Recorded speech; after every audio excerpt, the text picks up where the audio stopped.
إن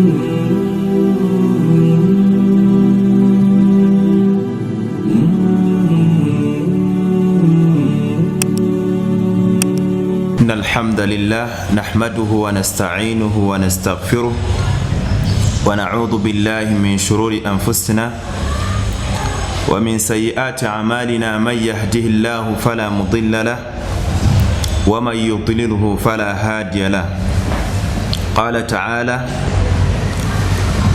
فانكحوا ما طاب لكم من النساء مثنى وثلاث ورباع فإن خفتم ألا تعدلوا فواحدة أو ما ملكت أيمانكم ذلك أدنى ألا تعولوا. ومن آياته أن خلق لكم من أنفسكم أزواجا لتسكنوا إليها وجعل بينكم مودة ورحمة إن في ذلك لآيات لقوم يتفكرون. أما تينا مجفق الله سبحانه وتعالى tuzako kusalya ku Nabi Muhammad sallallahu alayhi wa sallam, tumusabira ebyengera n'emirembe bidde gyali, kutira omwoyo gwange n'ejammwe abampuliriza era abandaba okubeera nti Allah subhanahu wa ta'ala. Omusomo gwaffe ogw'olunaku olwaleero tugenda kutunuulira ku kitaabu nikah, ekitabo ekikwatagana ku bufumbo. Allah subhanahu wa ta'ala agamba mu Qur'an: fankihu ma taaba lakum, muwase abakyala abo abalungiridde oba be musiimye, nga mu bakyala abo Allah bye yatukkiriza okubeera ntuwasa mathna, osobola okuwasa mu bulamu obwensi abakyala babiri, wa thulatha oba abakyala basatu, wa rubaa oba abakyala bana,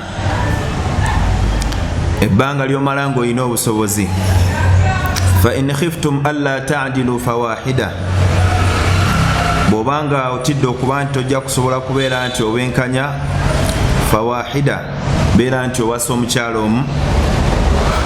Allah subhanahu wa ta'ala n'atugamba mu aya ey'okubiri: wa min ayatihi, ne mubonero bwa Allah subhanahu wa ta'ala obulaga nti gyali era tuteekeddwa okubeera nti tumusinza, an khalaqa lakum min anfusikum azwaja, kwe kuba nti Allah subhanahu wa ta'ala yatutondera gye tuli abaami abakyala, ng'abakyala abo baffe buli muntu yenna abalinamu omugabo okubeera nti abawasa, nga Allah subhanahu wa ta'ala nyini kubeera nti abatonda abakyala tabalinamu mugaso gwonna.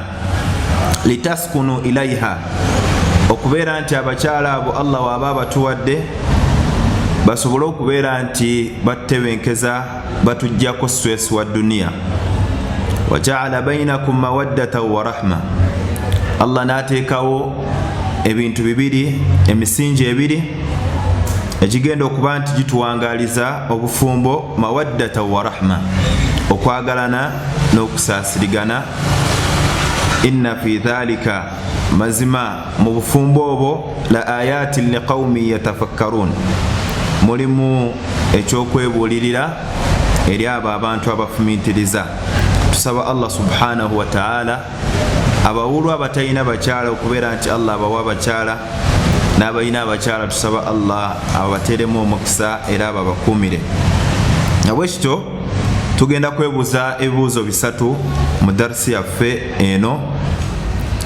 Ekibuuzo ekisooka: ma taarifu nikah, abaffe obufumbo kyeki?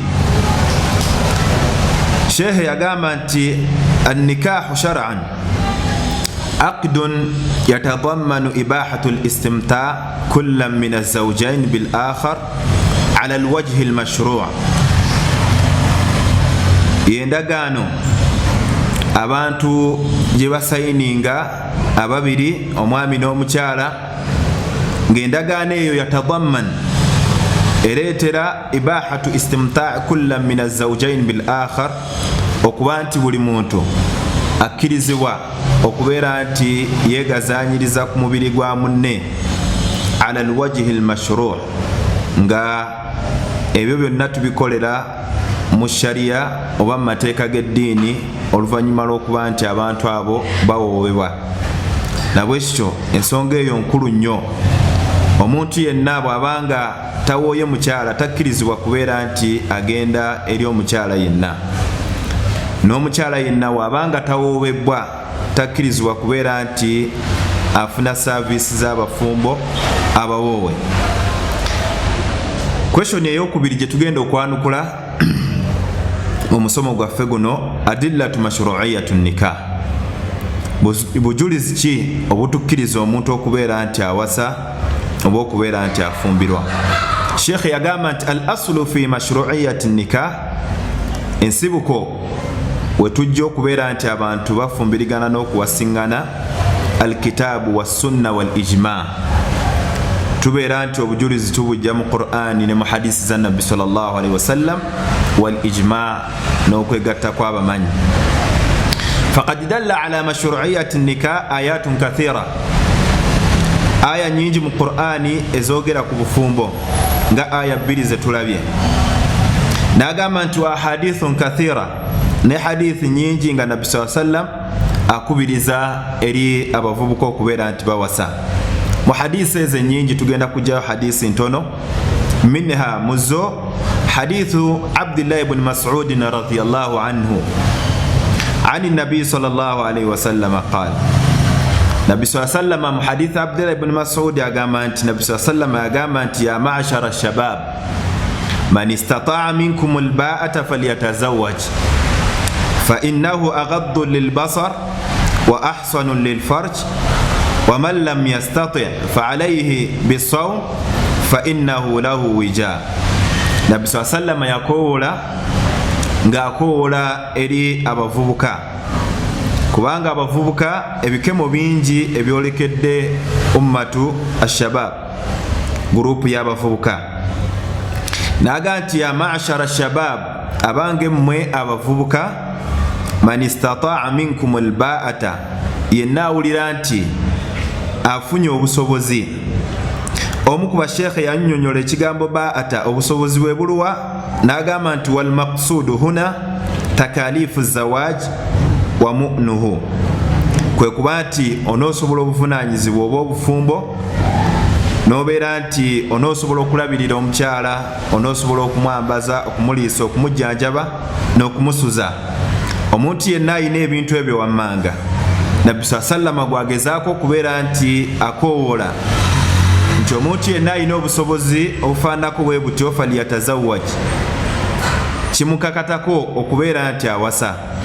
Fa innahu aghaddu lilbasar, ku lw'ensonga nti bw'anaaba awasizza mu nkuyanja y'abakyala babadde atunuulira ng'abeegomba okubeera nti abawasa, kigenda muyambako okukakkanya amaaso ge asobole okubeera nti amanya nti nina omukyala ewaka. Nabwekityo omuntu yenna ayagala okuba nti amaaso ge agakuuma ateekeddwa okubeera nti awasa, asobole okubeera nti agakkanyiza eri mukyala we wakaawe. Wa ahsanu lilfarj, n'agamba nti omuntu yenna bw'awasa kimuyambako okubeera nti akuuma obwerere bwe, n'abeera nti tabukozesa mu haramu. N'agamba nti waman lam yastati', omuntu yenna atalina busobozi oba okuwasa tateekeddwa kubeera nti ayenda, tateekeddwa kubeera nti agenda afune bamalaaya. N'agamba nti fa alayhi bis-sawm, abeere nti asiiba. N'agamba nti mazima mu kusiiba fa innahu lahu wija, mu kusiiba mulimu engabo egenda omutangira okugwa mu haramu. Nabwekityo mu hadithi eyo kye tuyigamu okubeera nti obukulu bw'okuwasa. Ekyokubiri, okubeera nti akakatibwako okuwasa ateekeddwa okubeera ng'alina obusobozi ku kyo. Ne tuyigamu ekyokusatu nti omuntu yenna atalina busobozi si musango, wabula asigale nga agezaako okunoonya obusobozi obwo wakati ng'asiiba, nga n'omuntu yenna buli waba asiibye Allah subhanahu wa ta'ala amuwa okubeera nti amukendeeza ku bwagazi bwe, n'asobola okubeera nti akuuma ensaaze ng'omuntu omusiraamu. Hadisi ey'okubiri, hadithi ya Ma'kal ibn Yasarin radhiyallahu anhu, nga Nabbi sallallahu alaihi wasallam akubiriza abavubuka okubeera nti tuwasa. Nabbi sallama yagamba mu hadithi eno nti tazawwaju alwaluda fa inni mukathirun bikum al-umam, abange mmwe abasiraamu abaami muwase abakyala abato. Alwaluda, abakyala abo abazaala. Fa inni mukathirun bikum al-umam, kulw'ensonga nti nzagenda okusinga ennamba ennene ey'abantu ku lunaku lw'enkomerero. Kitegeeza nti tukakatibwako okubeera nti tuwasa, tusobole okuzaala, tusobole okubeera nti tutuukiriza ekigendererwa kya nabbi, kubanga alina ennamba nnyingi gyagenda okuba nayo, naye abagenda okugimuyambako okugijjuza nze naawe ampuliriza. Na bwe kityo buli omu alina okuba ne contribution ey'okubeera nti azaala. Tulina okwebuuza ekibuuzo, lwaki nabbi sallam akubiriza abavubuka okuwasa abakyala abato? Bw'otwogera abakyala abato tetutegeeza muntu kubeera nti ajja omwana mu ssomero, wabula abaana abatuuse okubeera nti bafumbirwa oba bawasa, basobole okubeera nti bawasa. Lwaki abakyala abo myaka 23, 24, 25 abakyali abato, nabbi sallam yagamba nti alaikum bil abkar, mubeere nti muwasa abawala abato. Naga nti fa innahunna a'dhab afwaha, abakyala abo abato ebigambo byabwe biba birungi. Nagamba ekyokubiri wa antaku arhaman, nabaana zaabwe ziba nnyonjo nga tazaalanga, ku kitegeeza nti emikisa mingi egy'okuba nti azaala abaana bonna bwoba omwagaddemu. Nagamba ekyokusatu wa arda bil yasir, abaana abo abato basiima n'ebyo ebitono byoba omulekedde. Omulekera omutwalo ajja sobola okugusiima ate ekitali ku mukyalo omukulu. Lithalika hadisi ezifaanako bwe zityo zitulaga obukulu obw'okubeera nti omuntu awasa. Hadisi eyokusatu, Anas ibn Malik radiyallahu anhu agamba nti jaa thalathatu rahtin ila nabi sallallahu alayhi wasallam yasaluna an ibadati, yasaluna nisaa nabi sallallahu alayhi wasallam an ibadati. Bajja abasajja basatu eri bakyala ba nabbi sallallahu alayhi wasallam nga bagezaako okubuuza ku ibaada za nabbi sallallahu alayhi wasallam zaakola mu kyama. Abakyala bano jukira nti nabbi sallallahu alayhi wasallam Allah subhanahu wa ta'ala yali yamusonyiwa amazambi ge gonna agakulembera. Bayogera ezimu ku ibaada ze bayogera nti nabbi sallallahu alayhi wasallam kana yaqumu al-layl hatta tatafattala qadama, nabbi yayimiryanga ekiro okutuusa ebigere ebyazimba. Naye basahaba bano bagamba nti ffe tuliriddawa okuba nti Allah subhanahu wa ta'ala yasonyiwa nabbi amazambi ge gonna agakulembera n'agalisembayo. Abaffe tuliriddawa okuba nti nabbi sallallahu alayhi wasallam asinza bw'atyo Allah nga Allah yamuwejjana nga akyali mulamu. Ne babeera nti buli omu yabaako kye yayogera olw'okuwulira message eyo bakyala ba nabbi ze baali boogera ku nabbi sallallahu alayhi wasallam. Omu ku bo n'agamba nti okusinziira ku ibaada nabbi zaakola mu kyama sigenda kuddamu kwebaka. Owokubiri n'agamba nti sigenda kuwasa bakyala. Owokusatu n'agamba nti sigenda kuddamu kulya nnyama.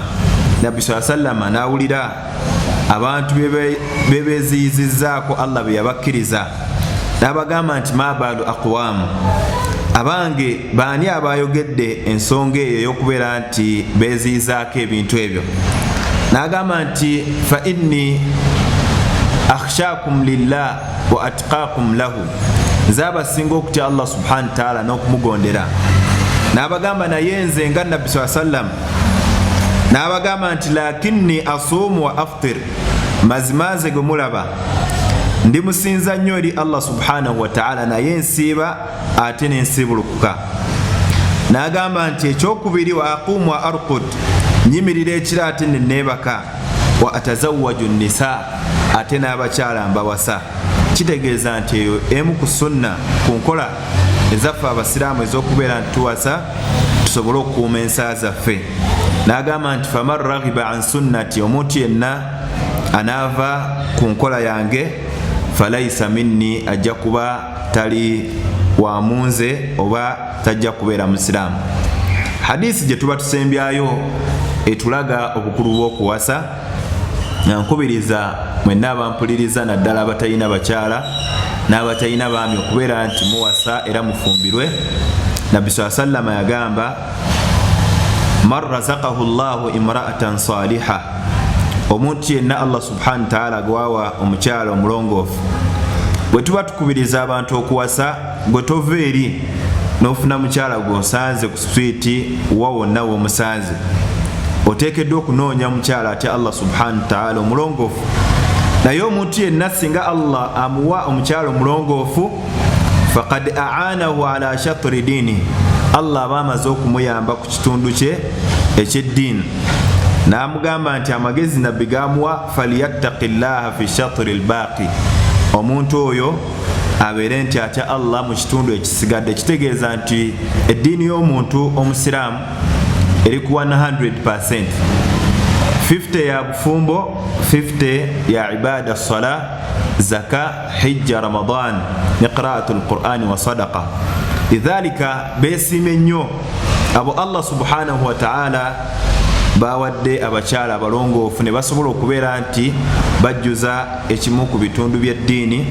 Nabwe kityo tubakubiriza nti ekitundu ekisigadde ekya ibada, ataano agasigadde, babeere nti bagatiiramu Allah subhanahu wa ta'ala. Twagambye nti n'abamanyi bonna ab'eddiini, waqad ajma'a almuslimuuna ala mashru'iyyati nikah, beegatta nti okufumbirwa n'okuwasa kimu eddiini kye yajja okubeera nti ekuuma. Nabwe kityo kye tugenda okusembyayo, alhikmatu fi mashru'iyyati nikah. Kigendererwa ki? Omuntu ayinza okwebuuza nti abaffe omuntu okuwasa oba okufumbirwa waliyo sente, waliyo okusasula kwe basasula?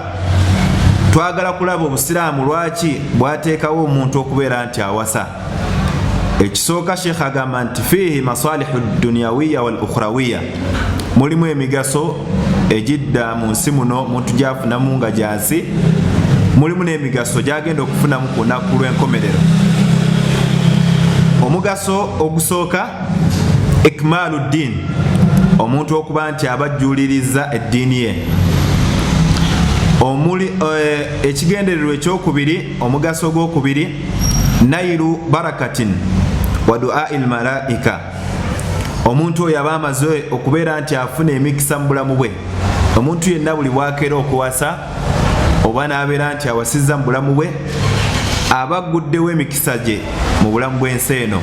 Wa du'aul malaika, ne malayika okubeera nti zimusabira.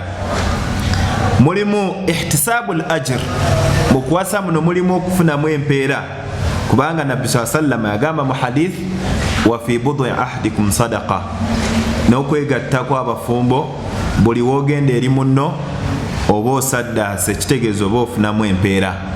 Amma ate omuntu bw'abanga talina mukyala gwe yawoowa n'agenda eri omukyala gw'ataawoowa, mu kifo ky'okufuna empeera afunamu emisango mu maaso ga Allah subhanahu wa ta'ala.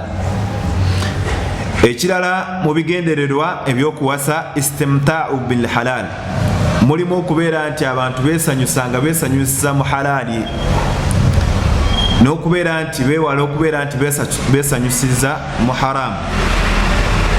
Mulimu okubeera nti omuntu akakkanya amaaso ge, era ne mubaamu okubeera nti omuntu akuuma obwerere bwe okubeera nti tabukozesa mu haramu. Mulimu okubeera nti omukyala afunamu jjana. Omukyala yenna Nabbi sallam yagamba nti idha sallat almar'atu khamsaha, mukyala yenna bw'asaala eswala ze 5, wa samat shahraha, n'asiba n'omwezi ogwa Ramadan, wa hafadhat farjaha, n'akuuma n'obwerere bwe amakulu n'abukozesa mu halaali, n'abeera nti asanyusa omwami we, wa ata'at ba'laha, n'agondera n'omwami we, qiila laha, bagenda mugamba ayingire omulyango gwonna gwali bayagadde ogw'ejjana. Nabwe kityo omuntu yenna buli waawasa n'okufumbirwa, limu ekkubo eriba ligenda okumutwala okubeera nti ayingira ejjana ku lunaku olw'enkomerero. Mulimu okubeera nti husulu sakan baina zawjain wa husulu rahati wal istiqrar, mulimu okubeera nti omuntu buli bwawasa afuna obutebenkevu mu bulamu bwe, afuna ekimujjako stress. Tolaba Nabbi sallallahu alaihi wasallam yamala okuwasa Khadija n'afuna malayika we yamunyiga nga ali mu Ghari al-Hira, ali mu mpuku. Bwe yadda olw'okuba nti yalina ekimutebenkeza ekimujjako stress wa duniya, yagamba mukyala we Khadija, nfunye obuzibu naye empewo empiseemu zammiluni, beera nti ombikka. Kitegeeza omukyalo ono n'abeera nti yamujjako stress wa duniya n'amuwa obutebenkevu.